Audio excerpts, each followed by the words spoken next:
Guys, dito sa ating sa Bitget wallet, sa ating Bitget hub, no? So ito yung isa pang sikreto na i-share ko sa inyo. Okay, dito sa home, okay, 'di ba wallet mo 'yan, eh? Sa home. Okay, dito pindutin mo yung rewards. Yan. Alright. So napansin mo may available peso balance 'yan, no? Sa reward. Yan. So, ang maganda rito, pag nag-create ka ng account dito, okay? So, i-KYC mo lang yan. Then, join ka dito sa mga continue task. Then, ang maganda rito, sa card mo na to, yan, convert natin, no?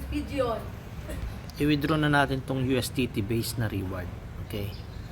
Yan, no? Okay, withdraw. Ang tawag yan, card per spend reward. Okay? So, kami, tuturo ko sa inyo, ibigay ko sa inyo yung link para mag-create kayo ng parang ATM nyo rito. So, dyan tawag na, pwede mong gamitin for cardless yan. Ayan, amount USDT base, yan, marireceive ko 4.9. So, i-withdraw natin, yan. Okay, authenticator. So, yan. So, binayin ko yung aking, kikreate ka lang ng ATM yan. So, yan. So, nakabay na yung ating, yan. So teka, yan, paste. So nakabay na yung ating authenticator.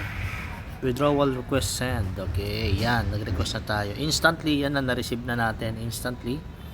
Alright, so yung base na yan na reward sa spending natin, mapupunta na yan palabas sa ating wallet. So direkta sa inyong wallet. Yan, USDC na yan. Okay, alright. Yan guys, na-receive na natin tong $5 na reward into USDT Binance Chain Reward. Right, so send ko sa inyo yung link, so how to create this wallet. Okay, and enjoy nyo po na mag-create kayo ng tinatawag dito na yung ATM nya. Alright, so ito yan. So may ATM to eh. O, so wallet ito, pansinin nyo ito, card yan, ATM card.